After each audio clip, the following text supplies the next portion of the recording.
Welcome back. ప్రధాన పత్రికలోని ప్రధాన అంశాలను విశ్లేషించడానికి మనతో పాటు ప్రముఖ విశ్లేషకులు బండారు రామ్మోహన్ రావు సిద్ధంగా ఉన్నారు. రామ్మోహన్ రావు గారు, గుడ్ మార్నింగ్ అండి. వెరీ గుడ్ మార్నింగ్ రహీం గారు. రామ్మోహన్ రావు గారు, ఏదైతే ఫిరాయింపు ఎమ్మెల్యేలకు సంబంధించి ఇంకా అది ఒక పట్టాన వగదయ్యేలా లేదు. ఇప్పటికే చూస్తే దీని మీద కాలయాపన చేస్తున్నారంటూ కూడా సుప్రీంకోర్టు తీవ్ర అసహనం, ఆగ్రహం వ్యక్తం చేసింది స్పీకర్ మీద. దీనికి సంబంధించినటువంటి విషయంలో 3 వారాల్లోగా మీరు గట్టిగా నిర్ణయం తీసుకోకపోతే తర్వాత మేము జోక్యం చేసుకోవాల్సి వచ్చింది అంటూ తీవ్రంగా వ్యాఖ్యానించింది సుప్రీంకోర్టు స్పీకర్ని సంబంధించి ఇటుపక్క ఎమ్మెల్యే ఫిరాయింపుల విషయంలో. గతంలో కూడా సుప్రీంకోర్టు ఇదే విధంగా సీరియస్ అయింది. ఏంటి సార్ అసలు వాస్తవంగా దీనికి సంబంధించినటువంటి, ఇంకా మేము పార్టీలోనే ఉన్నామంటూ నోటీసుల తర్వాత ఇచ్చినటువంటి ఆ జవాబు మనం చూసాం ఏదైతే ఎమ్మెల్యేలు.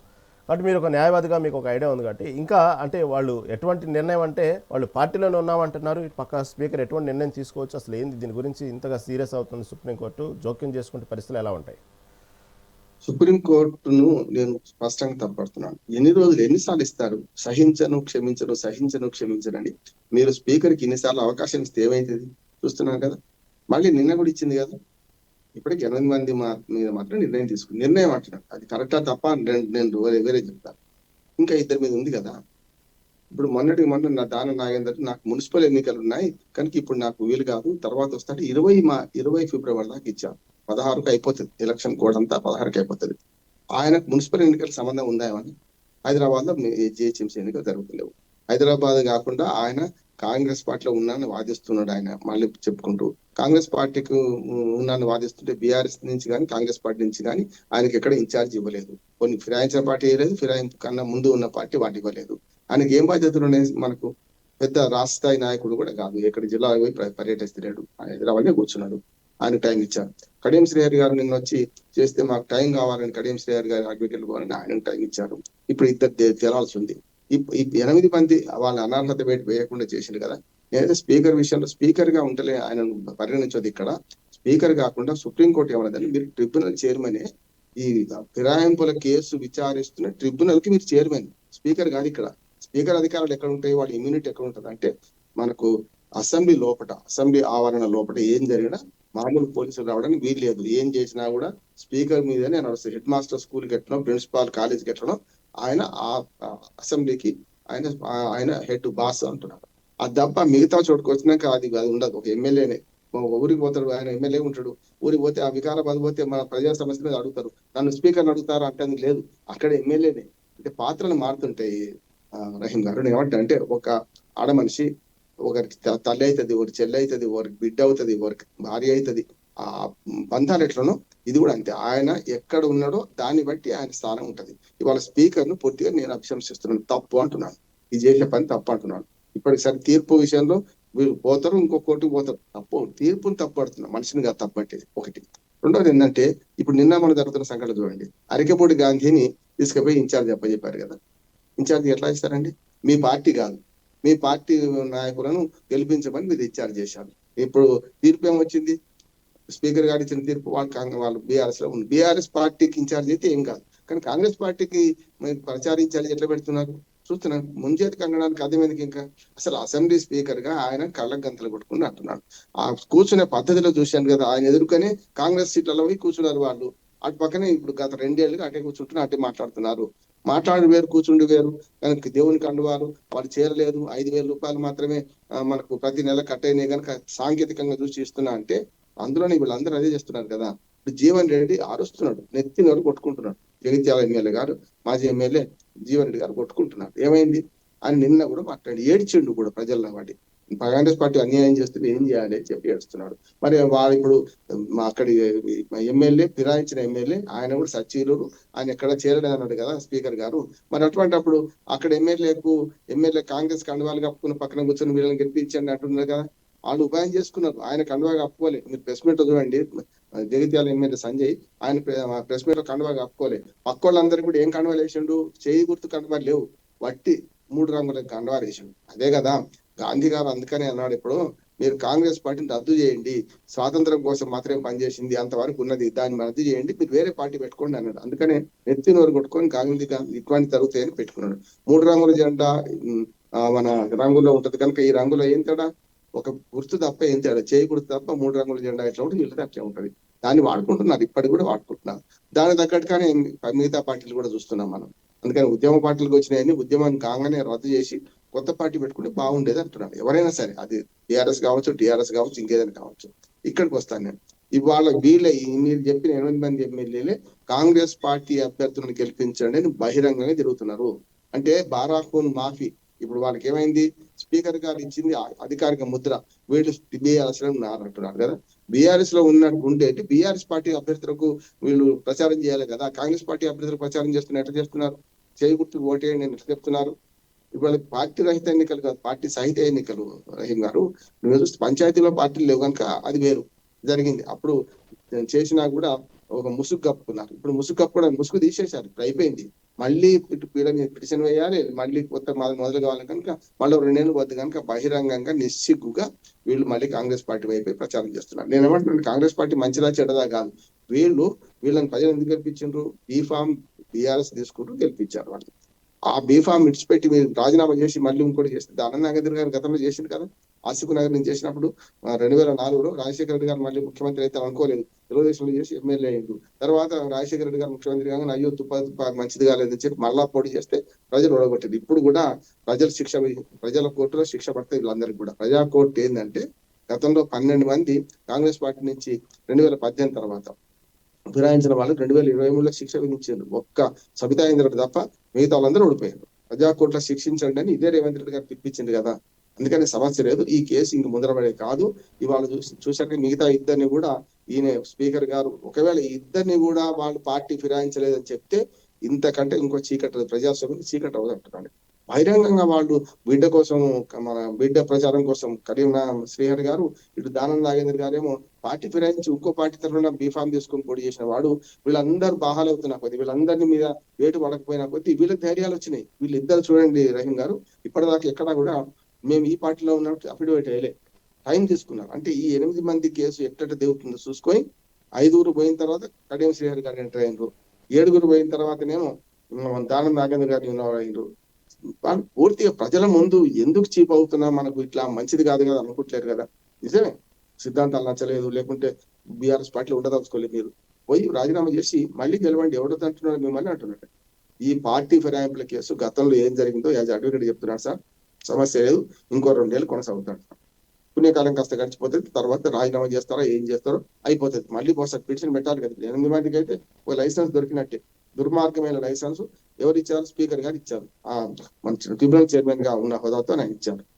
ఇద్దరిది కూడా ఇప్పుడు మళ్ళీ 3 వారాలు టైం ఇచ్చింది కదా. ఈ 3 వారాలు తెలుస్తారా? 3 వారాలు అంటే ఎప్పుడు? మళ్ళీ ఫస్ట్ లోపల చేయాలి. ఇప్పుడు మొదటి వారంలో ఉన్నాం, 7 ఫిబ్రవరి 7 ఇవాళ. 3 వారాలు అంటే ఫిబ్రవరి 28 లోపల తేల్చాలి కదా. మరి తేలుస్తారా? అంటే ఏమైంది అంటే, నేను స్పష్టంగా చెప్తున్నాను, ఒకవేళ ఏమైనా కొంచెం నైతికంగా ఇంకా నేను తప్పు చేస్తున్నా అనే భావన ఆ ట్రిబ్యునల్ చైర్మన్ ఉండుంటే ఒక పని చేస్తాడు, రాజీనామా చేయిస్తాడు. ఎవరితోని? మన దానం నాగేంద్రతో. ఈ కడియం శ్రీహరిని కూడా నా ఉద్దేశం ఏంటంటే 8 మంది ఎమ్మెల్యేల లాగానే ఆయన కూడా ఇందులో ఉన్నాడని కలుపుతాడని అనుకుంటున్నా. ఒక పూర్తిగా సాంకేతికంగా కూడా పక్కకు పెట్టలేని కేసు ఏమైనా ఉంటే అది దానం నాగేంద్రది. సాంకేతికంగా చూడకుండా కొంచెం పరిశీలిస్తే కడియం శ్రీహరి గారు పదవి పోవాలి. వాళ్ళు 8 మంది సచ్చీరులు మంచి వాళ్ళు అంటే ఆ 8 మంది పదవులు పోవాల్సి ఉండే. కానీ స్పీకర్ గారు కళ్ళుండి కబోదిలాగా స్పష్టంగా చెప్తున్నాను. మనకు అసెంబ్లీ సాక్షిగా ఆయన చూస్తున్న విషయాలు పక్కన పెట్టి కేవలం సాంకేతిక అంశాలు ఆధారం చేసుకొని వాళ్ళకు బాధ చేసాడు. ఇది అక్కడితో ఆగదు. ట్రిబ్యునల్ చైర్మన్ తీర్పు అంతిమం కాదు. మళ్ళీ హైకోర్టుకు పోతారు, హైకోర్టు సుప్రీంకోర్టుకు పోతారు. ఇప్పుడు ఇవన్నీ ఆయనకి ఈ 2 కేసులు తేలిన తర్వాత పోదామని చూస్తున్నట్టున్నారు. ఇప్పటికే సుప్రీంకోర్టు కేసు పెండింగ్ లో ఉన్నది. స్పీకర్ గారి మీద మెడ మీద కట్టి వేలాడుతూనే ఉంది. నిన్న అదే అన్నది, ఇంకొక 3 వారాలు అన్నారు. ఫిబ్రవరి 25 లోపల ఇది ఏదో రకంగా తేలిపోద్దని నేను అనుకుంటున్నాను. ఓకే రామ్మోహన్ గారు, ఇంకొక ప్రధాన అంశం తీసుకుంటే, ఇటీవలి కాలంలో ఈ మున్సిపల్ ఎన్నికల ప్రచార పోరులో చూస్తే చాలా విచిత్రమైన హాస్యాస్పదమైన విషయాలు ఏంటంటే, పేర్లు మార్చుకుంటున్నారు సార్. రాజకీయ నాయకులు వాళ్ళ పేర్లు మార్చుకుంటూ, వాళ్ళ పేర్లు వాళ్ళు స్వయంగా మార్చుకోవట్లేదు, కానీ ప్రతిపక్ష పార్టీలో పేర్లని అధికార పార్టీ వాళ్ళు మారుస్తున్నారు, అధికార పార్టీ వాళ్ళ పేర్లని అది ప్రతిపక్ష పార్టీ వాళ్ళ నాయకుల పేర్లు మారుస్తున్నారు. నిన్న రేవంత్ రెడ్డి చూస్తే కల్వకుంట్ల సంబంధించినటువంటి కిషన్ రావు అంటే పేరు మారిస్తే, ఇటుపక్క బీజేపీ రామచంద్రరావు చూస్తే రేవంత్ రెడ్డిని రేవంత్ వద్దు అంటే పేరు మార్చారు. ఇవి చాలా హాస్యాస్పదంగా నడుస్తున్నాయి సార్ ప్రస్తుత రాజకీయాల ట్రెండ్లో. ఏమంటారు? ఏం లేదు, మున్సిపల్ ఎన్నికలు ఏ ఎజెండా కావాలో ఆ ఎజెండా పోతుంది. నేను ఇప్పుడు వరుసగా ఎన్నికల నివేదిక తరఫున మేము తిరుగుతున్నాము. ఊళ్ళలో చూస్తే ప్రజా సమస్యలు ఏమైనా ప్రస్తావనకు వస్తున్నాయి చెప్పండి. ఇప్పుడు ఇక్కడ ఏమైందంటే, నిన్న మొన్న నేను కొన్ని తిరుగుతుంటే కొందరు వార్డు కౌన్సిలర్కి పోటీ చేసేవాడు అమెరికా ఒత్తిడికి లొంగిపోయిండు మోడీ అని మాట్లాడుతారు. ఉదాహరణ చెప్తాను. అంటే ఏ పార్టీ మీకు తెలుసు కదా. లేకపోతే ఇంకోటి ఏం చేస్తున్నారంటే ఈయన ముస్లిం కాంగ్రెస్ అంటే ముస్లిం, ముస్లిం అంటే కాంగ్రెస్ అని మాట్లాడినారు. అంటే రాష్ట్ర రాజకీయాలు అవి కేవలం మున్సిపాలిటీ రాజకీయాలు. ఇది కూడా మరుగుదొడ్లు, మంచినీళ్లు, రోడ్లు, వీధి దీపాలు ఇవి కదా మాట్లాడాల్సి, పారిశుద్ధ్యం ఇవి కదా మాట్లాడాల్సింది. మా వార్డుకి ఏం చేస్తామని వార్డు మెంబర్ చెప్తారు, వార్డు కౌన్సిలర్ చెప్తలేడు. మీ వార్డుకి ఏం కావాలి, మీ మున్సిపాలిటీకి ఏం కావాలని వీళ్ళు చెప్తలేరు. ఇప్పటికి చూడండి, ఒక బీజేపీ నిన్న 3 రోజుల నుంచి మొత్తుకుంటున్నా, నిన్న సాయంత్రానికి బీజేపీ ఒక మేనిఫెస్టో రిలీజ్ చేసింది స్టేట్ లెవెల్. ఇప్పుడు కాంగ్రెస్ పార్టీ చేయలేదు, బీఆర్ఎస్ అంతకంటే చేయలేదు. ఈ 2 పార్టీలకు బాధ్యత ఉందా లేదా? మున్సిపాలిటీలలో ఉన్న సమస్యల మీద మేము ఎట్లా స్పందిస్తాం? మరి రాష్ట్ర స్థాయి మాకు స్పందన ఏంటి? రాష్ట్రం నుంచి మేము ఏమి ఇస్తాం చెప్పాలి కదా అంటున్నాం. అది విడిచిపెట్టి వీళ్ళు అట్లాగే ఉన్నారు, కింది స్థాయిలో అట్లా ఉన్నారు. మీరు పేర్ల మార్పండి, ఎంత తక్కువ మాట్లాడుకుంటే మంచిది అంటున్నాను నేను. ఇప్పుడు ముస్లిం అంటే కాంగ్రెస్, కాంగ్రెస్ అంటే ముస్లిం అన్నది నిజమే కదా రేవంత్ రెడ్డి గారు. అప్పుడు బీజేపీ విమర్శ చేస్తుంది. ఇప్పుడు ఒకరేమో కుల రాజకీయాలు చేస్తున్నారు, మత రాజకీయాలు చేస్తున్నారు. నిన్ననే కిషన్ రెడ్డి గారు పైన మాట్లాడుకుంటూ ముస్లింలకు మద్దతు చేస్తూ బీసీలో సీట్లని వాళ్ళకి ఇచ్చేస్తున్నారు. దుర్మార్గం కాదా? ఇప్పుడు ఒక తప్పేమో కాంగ్రెస్ పార్టీ చేసింది, కులగణంలో ముస్లిం బీసీలు, హిందూ బీసీలు లేవు. మీకు తెలుసు ఏమంటారంటే దూదేకుల, ఫకీర్లు, చాకలి, మంగలి వృత్తులు ముస్లింలు చేసే వాళ్ళు అందరూ కూడా బీసీలకి ఆల్రెడీ ఉన్నారు. వద్దన్నారు, గుజరాత్ తో సహా అమలవుతున్నాయి అంటున్నా. రిజర్వేషన్లలో ముస్లిం బీసీలు ఉన్నారా లేరా? అవును, ముస్లిం బీసీలు అర్హులు ఎందుకు గారు అంటున్నాను నేను. అక్కడ పోటీ చేయడానికి అర్హులు ఎందుకు గారు? మీరు 14% ముస్లింలకు, బీసీలకు టికెట్లు ఇచ్చారని నిన్న కిషన్ రెడ్డి గారు ప్రకటిస్తున్నారు. మత విద్వేషం రెచ్చగొట్టడం కదా ఇది? మీరు వాళ్ళని బీసీల నుంచి తీసేయగలుగుతారా మీరు? సమస్య ఎక్కడిది? పెద్ద తప్పు ఏం చేసిందంటే కులగణంలో ఈ చిచ్చు పెట్టింది కాంగ్రెస్ పార్టీ. కాంగ్రెస్ పార్టీ ఏం చిచ్చు పెట్టింది?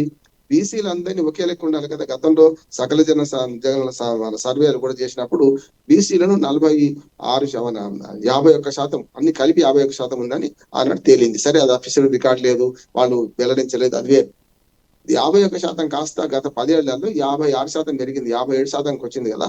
ఆ 57% కాంగ్రెస్ పార్టీ చేసిన పని ఏంటంటే రహీం గారు, ఇటు 46.5% ఏమో హిందూ బీసీలంట, ముస్లిం బీసీ, హిందూ బీసీలు ముస్లిం బీసీలు ఉంటుంది ఎక్కడన్నా. ఎందుకు విడదీసింది మీరు? విడదీయడం వల్ల వీళ్ళకి వచ్చిన అవకాశం ఏంటంటే, చూసిండ్రా ముస్లిం ఆల్రెడీ ఉన్న బీసీలని విడదీసి చెప్పిండ్రు వీళ్ళను అంటారు, అంతే, అంతకని ఏం లేదు. దాన్ని ఉపయోగించుకొని వాళ్ళు మొత్తం బిల్లు ఆపి పై దాకా తీసుకెళ్లి చివరికి ఎటువంటి దుర్మార్గమైన ఆరోపణ చేస్తున్నారు మున్సిపాలిటీలో కిషన్ రెడ్డి గారు అంటే 14% ముస్లింలకు, బీసీలకు ఇవాళ అవకాశం ఇచ్చారు. అసలైన బీసీల దాన్ని తీసేసారని నేను స్పష్టంగా చెప్తున్నాను. ఇది తప్పుడు ఆరోపణ, ఇది తప్పుడు కథ. వరకు చెప్పాలంటే నైతిక విలువలు తిరోగతించడం అంటున్నాను. ఖచ్చితంగా దూదేకుల, ఫకీర్లు, చాకలి, మంగలి ఏవైతే బీసీ కులాల్లో ముస్లింలు వాళ్ళందరూ అర్హులే పోటీ చేయడానికి. సర్టిఫికేట్ ఉంది వాళ్ళకు. నువ్వు ఇచ్చిన సర్టిఫికేట్ తప్ప? మరి రాష్ట్ర ప్రభుత్వం సర్టిఫికేట్ ఇచ్చింది కదా, తప్ప? అది కాదు కదా. అందుకని నీకు పేర్లు అంటారా? అందుకని ఇప్పుడు నేను చెప్తున్నా, ఇది రావడం వల్ల ఈ రేవంత్ రెడ్డి పేరు పెడుతున్నారు. ఇప్పటికే పేరు చాలా పెట్టింది కదా. ఇప్పుడు బొంగులేటి, బాంబులేటి అంటారు కదా. హరీష్ రావు ఇంకేదో అంటది కవిత గారు, చూస్తున్నాం కదా. అందుకని ఈ ప్రశ్న జవాబు చెప్పాల్సింది ఏంటంటే, మున్సిపాలిటీ ఎన్నికల్లో మున్సిపల్ ఎజెండా పెట్టుకోండి. మున్సిపల్ ఎన్నికల్లో నుంచే వచ్చిన వాడు, మున్సిపాలిటీ నుంచి వచ్చిన వాడు, స్థానిక పట్టణ ప్రభుత్వాల నుంచి వచ్చిన వాడు, సుభాష్ చంద్రబోసు, చిత్తరంజన్ దాసు, లాల్ బహదూర్ శాస్త్రి, జవహర్లాల్ నెహ్రూ వీళ్ళందరూ మున్సిపాలిటీ నుంచి వచ్చిన వాళ్ళు. మనకు సర్దార్ వల్లభాయ్ పటేల్, మన ప్రకాశం పంతులు గారు రాజమండ్రి మున్సిపల్ చైర్మన్ చేసి ఆయన. ఇట్లాంటి వాళ్ళని ఆదర్శంగా తీసుకోండి. ఇవన్నీ విడిచిపెట్టి మీరు దుర్మార్గ రాజకీయాలు చేసుకుంటూ ఒకరి మీద పడుకుంటూ ఎజెండా ప్రపంచము, దేశము, రాష్ట్ర ఎజెండా మాట్లాడుతుంది తప్ప మున్సిపల్ ఎజెండా మాట్లాడతలేదు. ఇప్పటికైనా నేను ఏమంటే, ఎవరైతే జిల్లా పార్టీల వాళ్ళు ఉన్నారో మీకు ఆ జిల్లాలో ఉన్న మున్సిపల్ మేనిఫెస్టో మేము తయారు చేస్తున్నాం. కొన్ని మున్సిపాలిటీలు ఇప్పటికే మేము ప్రచారం చేస్తున్నాం. ఏ మున్సిపాలిటీకి ఏ ఎజెండా ఉండాలని. రాష్ట్ర స్థాయిలో మాత్రం స్థూలంగా రాష్ట్ర స్థాయిలో తయారు చేయాలి. కేంద్రం కూడా స్మార్ట్ సిటీస్ అనేది రకరకాలు అన్నది కదా. కేంద్రం కూడా మీరు పట్టణ ప్రాంతాల అభివృద్ధికి ఏం చేస్తామని చెప్పండి. ఈ 3 అడుగుతున్నాడు. కేంద్రము ప్రణాళిక బీజేపీ ద్వారా రిలీజ్ చేయాలి, కాంగ్రెస్ కూడా కేంద్ర ప్రణాళిక రిలీజ్ చేయాలి, దాంతోపాటు రాష్ట్ర ప్రణాళిక. అంటే రాష్ట్రమే కదా ఇప్పుడు ఎన్నికలు జరిగింది రాష్ట్రాల్లో కనుక, రాష్ట్రాల్లో మున్సిపాలిటీస్ కనుక వీళ్ళు రాష్ట్ర పార్టీలు రిలీజ్ చేయాలి. మిగతా ఎక్కడికక్కడ అక్కడి మున్సిపల్ ఏరియాలో ఉన్న పార్టీలు ఏం చేయాలంటే, మేము ఈ ఊరికి ఏం చేస్తామని రిలీజ్ చేయాల్సిన అవసరం ఉన్నది. అది తప్ప ఇంకోటి ఏం లేదు సార్. అనవసరంగా దీన్ని రాజకీయం చేస్తున్నారు. ఇంత తక్కువ మాట్లాడుకుంటారు మంచిది అంటున్నారు. అంటే బహుశా మీరు చెప్పినట్టు రామ్మోహన్ గారు, అది జూబ్లీహిల్స్ ఉప ఎన్నిక సందర్భంలో అనుకుంటా ఉంది. ముస్లిమ్స్ అంటే కాంగ్రెస్, కాంగ్రెస్ అంటే ముస్లిమ్స్ అంటే రేవంత్ రెడ్డి. వాస్తవంగా అక్కడ మాట్లాడిన సందర్భంలో ఓన్లీ ముస్లిమ్స్ ఓటేస్తే చాలు, ఇంకా ఏ పార్టీ మాకు మతాలు కులాలకు సంబంధించిన వారు ఓటేయాల్సిన అవసరం లేదు అనేటువంటి వ్యాఖ్య చేయలేదు. కానీ అక్కడ రేవంత్ రెడ్డి ఆయనలో భావం అప్పుడు చెప్పినటువంటి సందర్భం, కాంగ్రెస్ వాళ్ళు వివరణ ఇచ్చిన సందర్భం ఏంటంటే, మొదటి నుంచి కాంగ్రెస్ పార్టీ అంటేనే వాస్తవంగా మనకు తెలిసిన విషయం, అప్పట్లో మొదటి నుంచి చూసుకుంటే కొంతవరకు ముస్లిం మైనారిటీస్ ఎక్కువ కాంగ్రెస్ పార్టీని ఆదరించేవాళ్ళు, ఓటు బ్యాంక్ ఎక్కువగా ఉండేది. కాబట్టి ముస్లిమ్స్ యొక్క సమస్యలు కానివ్వండి, ముస్లిమ్స్ని ఆదరించాలంటే వాళ్ళకు దగ్గరగా తీసుకోవాలంటే కాంగ్రెస్ పార్టీ వాళ్ళకి ఎక్కువగా ఆదరించేది, మిగతా వాళ్ళు అంతగా ఆదరించరు. కాబట్టి కాంగ్రెస్ పార్టీకు ప్లస్ ముస్లిమ్స్కు ఉన్నటువంటి ముడిపడ్డటువంటి ఓటు బ్యాంక్ బంధం అలాంటిది అని చెప్పే క్రమంలో జరిగినటువంటి విమర్శను ఈరోజు వరకు రాజకీయాస్త్రంగా బీజేపీ వాడుకుంటానే ఉంది. వాస్తవం మీరు చెప్పినట్టు సందర్భాన్ని బట్టి దాన్ని వాళ్ళే ఇచ్చారు అవకాశం, కాదంటలేదు.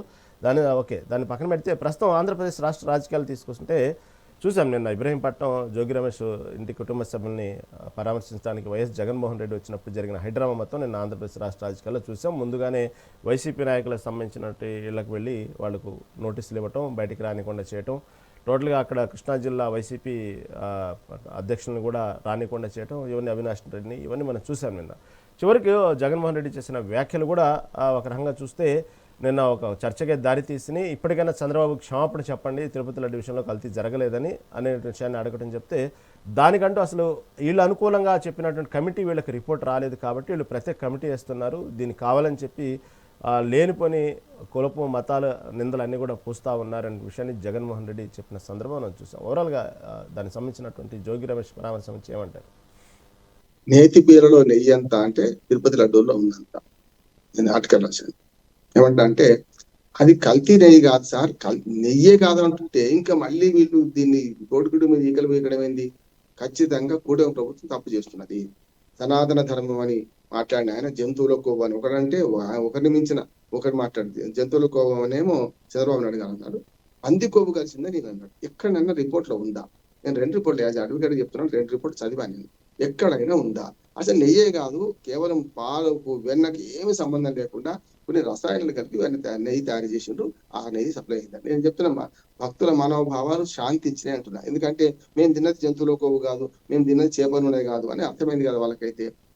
ఆ రిపోర్ట్ వచ్చినాక కూడా ఓడిపోయి కూడా ఇప్పుడు ఈ కూటమి ప్రభుత్వం ఏం చేస్తుందంటే మళ్ళీ దుష్ప్రచారం చేస్తుంది అంటున్నాడు. ఇప్పుడు కొత్త దుష్ప్రచారం మీరు చెప్పలే, ఏం చేస్తున్నారంటే మన బాత్రూమ్ క్లీనర్స్ కలిసినాయి అంటున్నాడు. దానికి ఆధారంగా ఏం చూపెడుతున్నారు వాళ్ళు?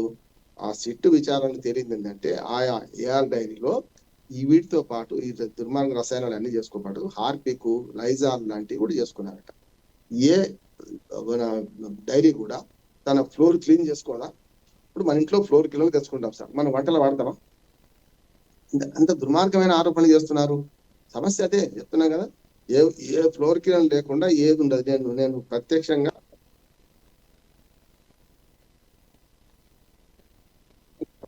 ముల్కనూరు డైరీ ఉంది, మహిళా డైరీ బ్రహ్మాండంగా, నేను చాలాసార్లు విజిట్ చేశాను. కరీంనగర్ డైరీ ఉంది, సహకార రంగం నడుస్తున్నాయి.